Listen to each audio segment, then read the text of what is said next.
Yeah, I think I really like the approach you even just said at the end there of starting somebody off. I think in society, we are so like instant gratification. We make it sound like it's going to be this big, easy task to like get your health back in order. Like it's just one, juice cleanse challenge away from like you being back on track to perfect health. But I think in a lot of ways, we need to completely reverse the way we approach getting like you're saying, small steps. Maybe it's one workout a week just to get somebody into the habit. And eventually, like you said, once they start going, they're going to be like, maybe I can do two.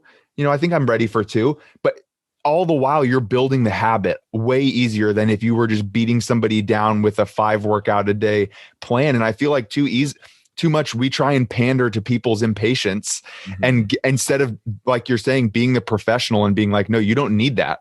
And being really the person who knows and giving them the small steps that are going to build the long-term results. So I think that's a great piece of advice for people who may be like looking for a way to like get started again, is like, don't judge yourself, be fully accepting of where you're at, and just know that if you do one little thing this week and then the next week and then the next week and keep building, then like you can totally achieve like the health and wellness goal. You can continue to push yourself along the I think it was the dead illness wellness spectrum. You can continue to push yourself towards better and better wellness. And like you said, that's an ever distancing mark. There is no end to the wellness journey.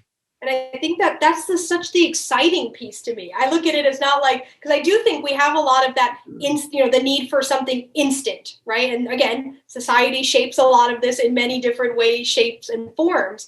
But that illness wellness continuum we were mentioning, which is a model from Dr. John Travis from the 1970s, that, it really does depict, it has arrows kind of on both ends, but that arrow moving, as I mentioned before, in the direction of wellness. It's an never ending, kind of journey of possibilities. And I think that's what feels so exciting to me. And I think it does necessitate, as you were just sharing, it does necessitate a perspective shift, which is that, we kind of live in, not to use, various cognitive distortions, but we live in kind of this like all or nothing type of mentality all the time, right? Working out's a perfect example. Either I'm going to the gym 5 days a week and working out for 60 minutes, or I'm doing nothing at all. And I always like to think life happens so beautifully in the middle of that beautiful spectrum, right? You got to have the black and the white ends, and the gray area is like, ooh, there's so much richness there. And we often overlook that. So again, this is why it's important to understand the way people think, the way people feel, in turn affects the way that they act. And so even, to help, kind of prompt those perspective shifts. This is much of the work, again, building from various fields of study. That is health and wellness coaches. We kind of take that perspective, utilizing a strengths-based approach, because I think so often how so many health behaviors are positioned, it's through the deprivation mentality. What can I not eat, right? What do I have to do? What should be doing? And I think as we shift towards more of this strengths-based approach, right? How do people leverage their own unique innate strengths to move them towards that, kind of vision of wellness? I keep using like my true north kind of analogy, but moving in that direction of what truly is possible for them. And I love even the perspective shift. Sometimes some reframing is very helpful of like, I'll use nutrition. It's often presented in, again, what can't I have?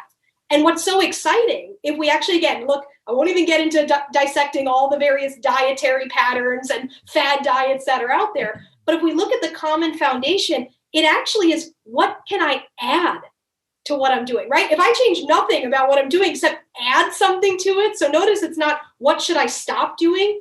First and foremost, I like to look, what could I be adding, right? Could I be adding more leafy greens or whole grains, right?